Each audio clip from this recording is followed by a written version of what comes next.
Assalamualaikum warahmatullahi wabarakatuh. Perkenalkan, saya Febi Putri Syanati dengan NIM 1916050097 dari kelompok 6 Lembaga Keuangan Mikro Syariah. Dan adapun rekan-rekan saya itu Dea Indika Utami dengan NIM 1916050098. Selanjutnya Bunga Fantesa dengan NIM 1916050099. Baiklah, saya akan menjelaskan materi tentang pemberdayaan ekonomi masyarakat.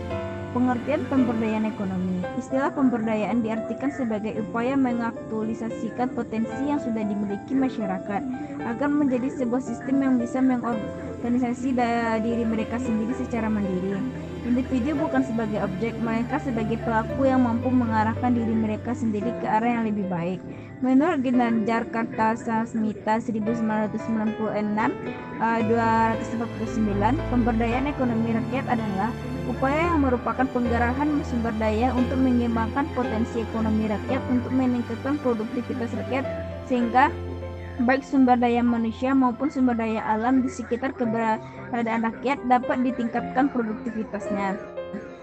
Yang B yaitu paradigma dan konsep pemberdayaan ekonomi masyarakat miskin.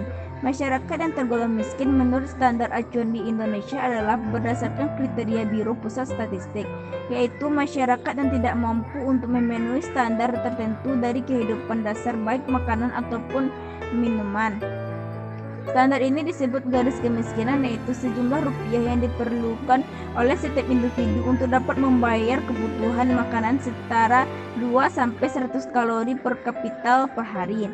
Ditambah pengeluaran minuman untuk kebutuhan dasar bukan makanan yang paling pokok. Terdapat beberapa bentuk kemiskinan yang sekaligus menjadi faktor penyebab dan asal mula kemiskinan itu sendiri. Di antaranya yaitu alamiah.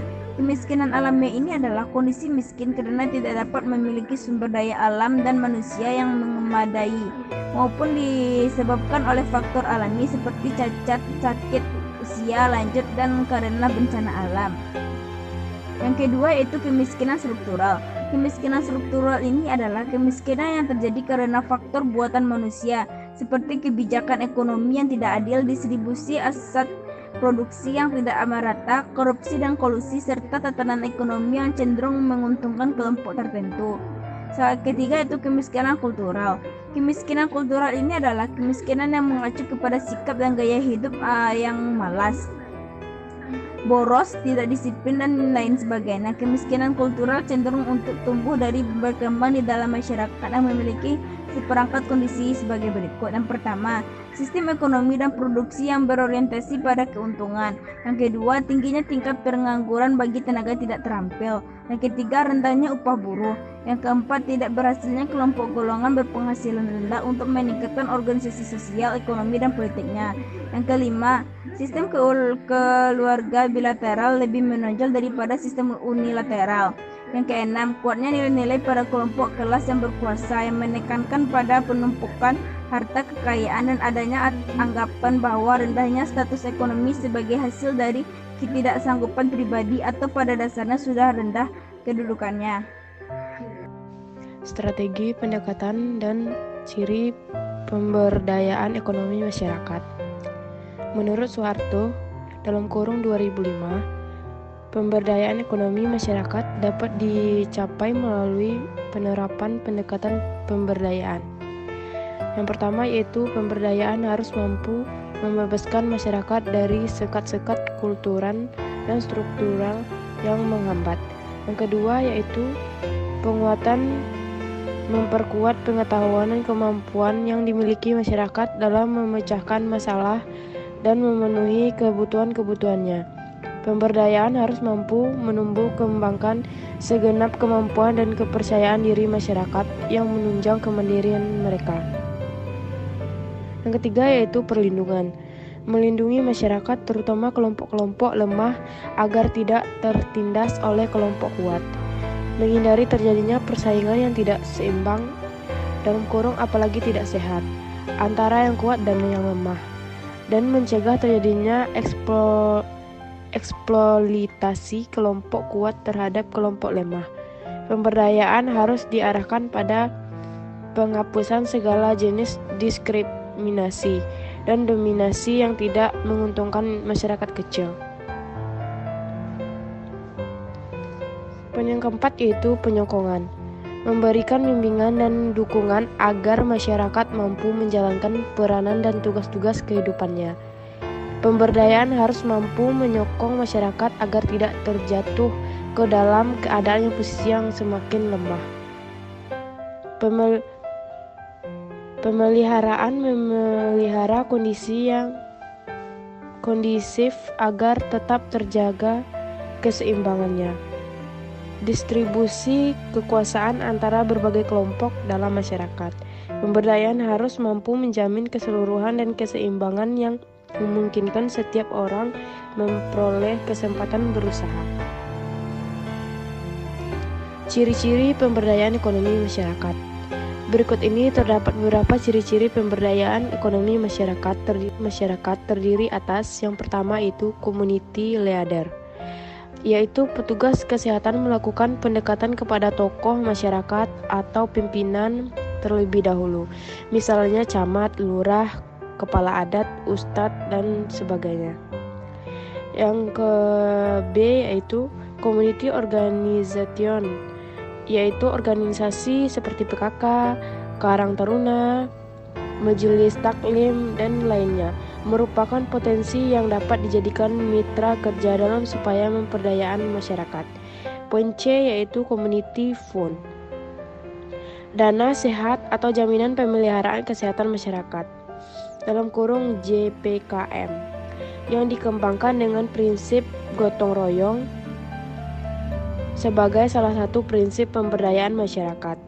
Poin D yaitu community material, yaitu setiap daerah memiliki potensi tersendiri yang dapat digunakan untuk memfasilitasi pelayanan kesehatan, misalnya desa dekat kali penghasil pasir memiliki potensi untuk melakukan pengarangan jalan untuk memudahkan akses ke puskesmas.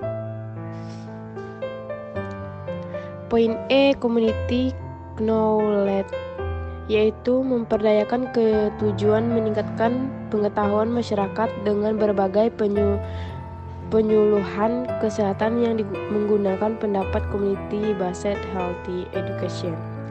Poin F yaitu community teknologi, yaitu teknologi sederhana di komunikasi dapat digunakan untuk pengembangan program kesehatan, misalnya penyaringan air dengan pasir atau karang. D. Kemiskinan dan klasifikasinya. Beberapa faktor penyebab yang sangat mendasar terhadap terjadinya kemiskinan antara lain adalah yang A.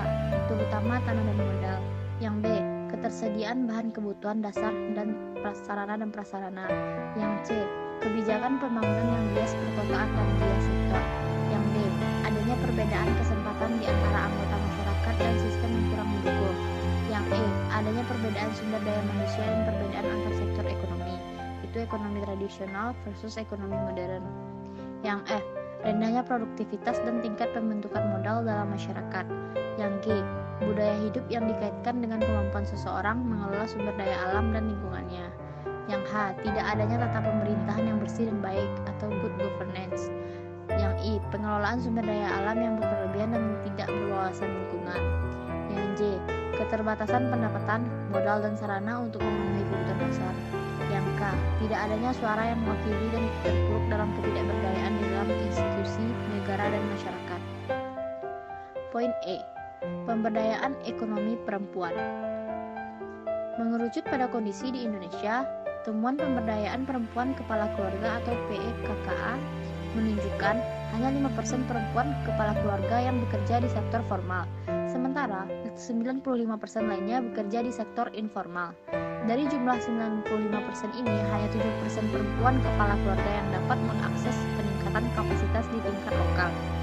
Fakta ini tentunya semakin menghambat pemberdayaan bagi pekerja perempuan, khususnya di sektor informal. Melihat kondisi saat ini, penting bagi perempuan untuk berdaya di sektor ekonomi. Meski sampai saat ini belum ada definisi tunggal mengenai pemberdayaan ekonomi perempuan. SIDA mendefinisikan pemberdayaan ekonomi perempuan sebagai proses yang meningkatkan kekuatan nyata perempuan atas keputusan ekonomi yang mempengaruhi kehidupan dan prioritas mereka dalam masyarakat. Pemberdayaan ekonomi perempuan dapat dicapai melalui akses dan kontrol yang sama atas sumber daya dan peluang ekonomi kritis, penghapusan struktur ketidaksetaraan gender di pasar tenaga kerja, dan termasuk pembagian pekerjaan perawatan tidak berbayar yang lebih baik. Sekian presentasi kelompok kami. Assalamualaikum warahmatullahi wabarakatuh.